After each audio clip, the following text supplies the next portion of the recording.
अस्सलामु अलैकुम वरहमतुल्लाहि वबरकातुहू। अल्हम्दुलिल्लाह, आप सब खैरियत से होंगे। अल्लाह हम सबको अपनी हिफ्ज़ व अमान में रखे। आज का जो मेरा टॉपिक है वो है, ऐसा टॉपिक है शायद ही उस टॉपिक के बारे में किसी ने बात किया हो, जैसे कि घर में जो काम करती हैं उनके और उनके बच्चों के मुताल्लिक है। कि देखिए, जो मर्द हजरात होती हैं वो भी सुबह काम के लिए निकल जाते हैं, और जो घरों की औरतें होती हैं वो भी काम करने के लिए निकल जाती हैं। और फिर बच्चे, अब बहुत सी ऐसी होती हैं जो खाने का इंतज़ाम कर देती हैं, और बहुत सी ऐसी होती हैं जो सिर्फ चाय बनाकर अपने बच्चों को चाय पिलाकर चली जाती हैं। फिर बच्चे इधर उधर पूरा दिन टहलते हैं, ना ही बच्चों को वो दीनी तालीम हासिल करा सकती हैं और ना ही दुनियावी तालीम। तो बच्चे जहाँ पर उन्हें खाने का इंतज़ाम दिखता है, जैसे मंदिर है, इस तरह से वो जाकर वहाँ बैठ जाते हैं। उन्हें कोई भी दीन का इल्म नहीं होता, उनका सिर्फ मकसद होता है पेट भरना। और फिर जब वो बच्चे बड़े होते हैं, फिर वो ऐसे ऐसे काम करते हैं जो दीन को बड़ा ही नुकसान होता है जिससे। अब जैसे कि मेरी ही बिल्डिंग के जो फर्स्ट फ्लोर है, वहाँ पर उनको मैंने अपनी बहन बनाया हुआ है। तो उनके घर में एक लड़की है जो काम करती है, करीबन वो 17 साल की थी। ये आज से 2 साल का वाक़या है कि वो 17 साल की थी और उसकी बहन 16 साल की थी, 1 साल उससे छोटी थी। वो नीचे अप्पी के यहाँ काम किया करती थी, और जो उसकी छोटी बहन थी वो दूसरे घर में काम किया करती थी। और वो लोग पूरा दिन मुसलसल घर में रहती थी, सिर्फ रात में ही अपने घर जाती। रात में अपने घर जाती, और उसका जो नीचे फर्स्ट फ्लोर पर जो काम करती थी उसका नाम था खुशनुमा। अब जो उसकी छोटी बहन है, हालांकि मैंने उसको भी देखा क्योंकि ईद में वो दोनों मेरे घर आई और मैंने उनको देखा, लेकिन दूसरी जो बहन उसका नाम मुझे नहीं पता। तो वो बताइए, 16 साल की उसने भागकर किसी गैर मज़हब, अब मैं उस मज़हब का नाम नहीं लेना चाहूँगी, उसने शादी कर लिया। अब शादी कर लिया कि वो अब उस बालिग नहीं है, लेकिन माँ बाप ने उसकी कंप्लेन भी नहीं की मेरी बच्ची अभी बालिग नहीं हुई। वो लोग इतने अपने आप को कमज़ोर महसूस करते हैं कि वो समझते हैं कि हम कुछ भी नहीं कर सकते, और ना ही हम इन सब मामलों में पढ़ना चाहते हैं।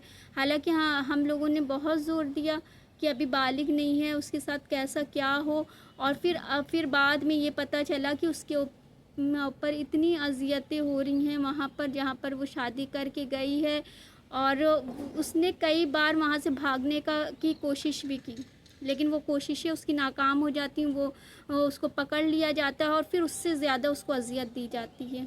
अब माँ बाप को ये चीज़ पता होने के बावजूद भी वो कुछ भी एक्शन नहीं ले रहे हैं अपनी बेटी के लिए, और हर एक खबर उनको मिलती है। फिर ऐसा हुआ कि किसी के दिल में रहम आया, जो अगल बगल में उसके घर के आसपास रहते हैं, उन्होंने कहा कि अपने घर वालों से बात करो, और उन्होंने अपने फ़ोन से उसको बात कराई उनके घर वालों से। उसने सिर्फ ये कहा कि मुझे यहाँ से ले जाओ, सिर्फ उसका यही, जब भी वो बात करती उसका यही सवाल होता है कि मुझे यहाँ से ले जाओ, चाहे मुझे जिस तरह से रखो। अब सोचिए उसका वहाँ पर क्या हाल होगा।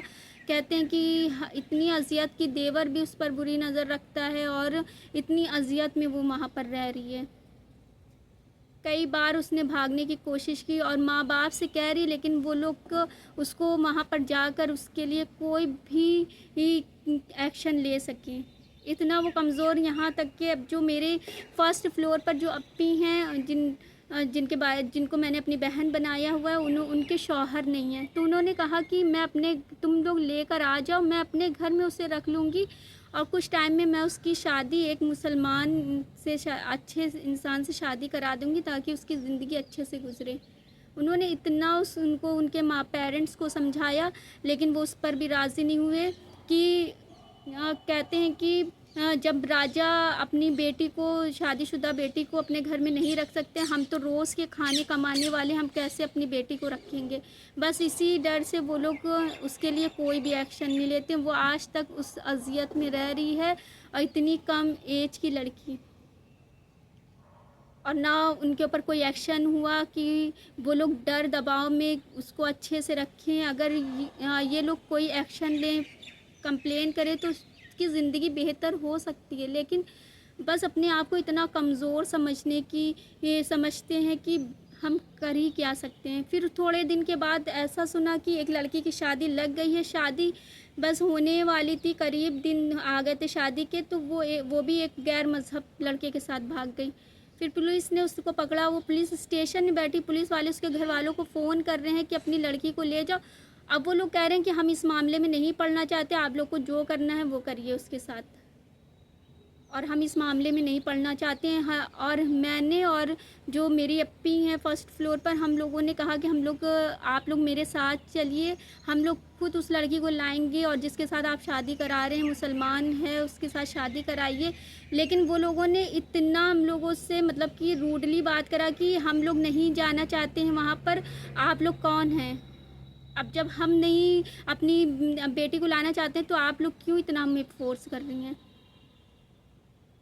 तो इतना सब कुछ देखने के बाद हम लोगों ने एक कहा कि हम लोग इस तरह से, अभी जो छोटे बच्चे हैं उनका आगे चल के फ्यूचर ना ख़राब हो, तो हम लोगों ने एक प्लानिंग की कि हम लोग उन पेरेंट्स को समझाएंगे कि वो हमारे घर भेजें, हम उन्हें दीनी तालीम सिखाएंगे और दुनियावी तालीम भी उन्हें देंगे। और हालांकि उन लोगों का ये होता है कि खाने का ज़्यादा उन लोगों का हर चीज़ पर फोकस होता है कि पेट किस तरह से भर जाए। तो हम लोगों ने कहा कि हम लोग उनके लिए खाने का भी इंतज़ाम कर दिया करेंगे। और तो हम लोग उनको, वो बच्चे आना शुरू हो गया, फिर उनके लिए खाने का भी इंतज़ाम करने लगे। अब इतना ज़्यादा हम लोग अफोर्ड नहीं कर पाते थे, तो कभी नाश्ते का इंतज़ाम कर दिया, कभी खाने का इंतज़ाम कर दिया, इस तरह से हम लोग कर दिया करते थे। लेकिन उन लोगों को प्रॉपर खाना चाहिए, पेट भरना चाहिए। तो और ये बात हम लोगों ने उनसे, पेरेंट्स से कहा था कि हम लोग उनको खाना देंगे, लेकिन हम लोग इतना नहीं कर सके अफोर्ड कि उन लोगों को खाना खिलाएं। हालांकि हम लोगों ने बहुत कोशिश की, जितना हम लोगों से हो सकता था हम लोगों ने की। बच्चों को काफ़ी हद तक ये दीनी तालीम आ गई थी। लड़कियां बाकायदा हिजाब करके आने लगी, छोटी 7-7 8-8 साल की लड़कियां बताने लगी कि हम लोग घरों में नमाज़ पढ़ते, उनको कलमे याद कराए। लेकिन बस उसी की वजह से कि हम लोग अफोर्ड नहीं कर पा रहे थे, और धीरे धीरे बच्चे कम होने लगे। और फिर जो बच्चे चाहते भी थे सीखना, फिर उन बच्चों के वजह से वो बच्चे भी आना बंद कर दिया। तो बस आप लोगों से मेरी एक गुजारिश है कि आप लोगों के घर में जो काम वालियाँ काम करती हैं, आप उनसे पूछें कि आपके बच्चे पढ़ते हैं कि नहीं पढ़ते हैं, दीनी तालीम हासिल करते हैं, उन पर ज़ोर दीजिए। और आप खुद उनकी ज़िम्मेदारी लीजिए कि मैं आपको हर महीने आप एडमिशन कराइए अपने बच्चे का, अरबी में पढ़ाइए, और स्कूल भी आप जितनी आपकी हैसियत हो उस हिसाब से आप उनके ज़िम्मेदारी ले लीजिए कि हर महीने उनके स्कूल की जो फ़ीस हो वो दे दीजिए। आप जैसे बाहर भिखारी लोगों को देने से अच्छा है, जो इज़्ज़त से घरों में काम कर रही हैं, भीख नहीं मांग रही हैं, आप उनके बच्चों का ख्याल रखिए। आप उनके बच्चों के लिए कि हर महीने उनकी फ़ीस पहुंचा दें। और फिर ये लोग ऐसे होते हैं कि अगर पैसे मिल रहे, हो सकता है वो बच्चों को पढ़ाए ना, और हर महीने आपसे पैसे लें। तो बच्चों को एक महीने में एक बार अपने घर बुलाएं और उनसे पूछें कि वो कितना मतलब उनको आया है पढ़ना। तो इस डर से वो अपने बच्चों को हर महीने सोचेंगे हर महीने हमें पैसे मिल रहे हैं, तो फिर वो भेजेंगे भी कि हम बच्चों का टेस्ट होगा। तो आप जब ये चीज़ करेंगे, देखिए नबी करीम सल्लल्लाहु अलैहि वसल्लम, उनके मुंह पर दरवाज़ा बंद कर दिया जाता था। जब वो दीन की दावत देने के लिए निकलते थे तो उनके लोग मुंह पर दरवाज़ा बंद कर देते थे, उसके बावजूद एक एक दरवाजे पे वो 70-70 बार जाते थे कि दीन आसान हो जाए, लोगों के लिए दीन समझना आसान हो जाए, लोगों की ज़िंदगी आसान हो जाए दीन के ज़रिए। अगर हमारे घर बैठे हम किसी की मदद कर सकते हैं तो ये हमारे लिए बहुत बड़ी आसानी अल्लाह ने की है कि हमें किसी को ढूंढने सही जो जिनको हक है जिनको लेने का, वो हमारे घर में खुद चल कर आ रहे हैं, हमें ढूंढना नहीं पड़ रहा है। ये हमारे लिए बहुत बड़ी आसानी है। लेकिन हम सोचते हैं हम ऐसे इंसान को दें, जबकि सबसे ज़्यादा हक तो उन्हीं का होता है जो आपको, आपके ख़ानदान में अगर आपके कोई परेशान है, आपके घर में कोई आपका जो मुलाजिम है परेशान है, सबसे पहले तो उन्हीं लोगों का हक है। تو آپ اس طرح سے آپ کریں گے تو دیکھیے آپ اللہ آپ کے بچوں کا مستقبل بہترین بنا دے گا. آپ جب کسی کے بچے کے لیے سوچتے ہیں تو اللہ آپ کے بچے کے لیے خیر کے دروازے کھول دیتا ہے, آسانیوں کے دروازے کھول دیتا ہے. اور سب سے بڑی عبادت ہے دعا. اور جب کسی غریب کے دل سے, کسی پریشان حال کے دل سے, کسی ٹوٹے ہوئے دل سے جب دعا نکلتی ہے, وہ ڈائریکٹ عرش پر جا کر آپ کے حق میں دعا کرتی ہے کہ یا اللہ مجھے اس بندے کے حق میں قبول کر لے. تو دیکھیے ہر انسان کے اندر جو معیار ہوتا ہے اچھائی اور برائی کا اللہ نے برابر رکھا ہوا ہے. لیکن جس چیز کو ہم جتنا زیادہ اس چیز میں ہم جاتے, جیسے علم اگر ہم سیکھ رہے ہیں تو اس کا معیار اللہ رب العزت بڑھاتے ہیں. اگر کوئی برائی میں جا رہا ہے تو اس کا معیار اس کے اندر بڑھتا ہے. کوئی جھوٹ بول رہا ہے تو اس کے اندر جھوٹ کا معیار بڑھتا ہے. کوئی اگر سخاوت میں اپنے آپ کو بڑھا رہا ہے تو اس چیز کا سخاوت کا معیار بڑھتا ہے. کوئی انسان سخی ہے, کوئی کسی کو دیتا ہے تو ہمیں کتنا اچھا لگتا ہے کہ یہ بندہ دیکھو کتنا اللہ نے اس کا دل بڑا رکھا ہے. تو وہ چیز ہر انسان کے دل میں ہے. جو چیز کام میں لگتا ہے اللہ اس چیز کا اس کے اندر معیار بڑھا دیتا ہے. سوچئے ہم کسی کو دیکھ رہے ہیں کرتے ہوئے, اگر ہم وہ کام خود کریں گے تو ہمیں کتنا اچھا اور کتنا سکون ملے گا. ہماری زندگی اللہ کتنا آسان کر دے گا. ان کی زندگی ہم آسان کریں گے, اللہ ان کے ذریعے ہماری زندگیوں کو آسان کر دے گا. ہماری زندگیوں میں پریشانیوں اور مشکلوں کو دور کر دے گا. تو سب سے بڑی ہے عبادت دعا.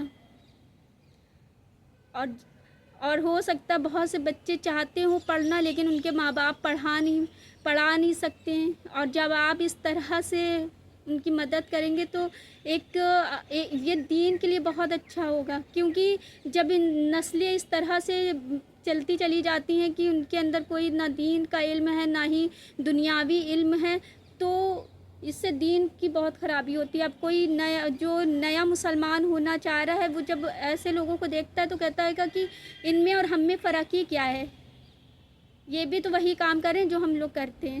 تو اس سے دین کو بہت فرق پڑتا ہے. تو یہ آپ کے لیے ایک طرح سے دین پر صحیح دین لوگوں تک پہنچانے کا بھی کام کرے گا, اور آپ ایک نسل تیار کریں گے. اگر آپ کسی کی مدد کرتے وہ سمجھیے آپ ایک نسل بنا رہے ہیں. وہ پڑھیں گے پھر وہ آگے اپنے بچوں کو پڑھانے کی کوششیں کریں گے.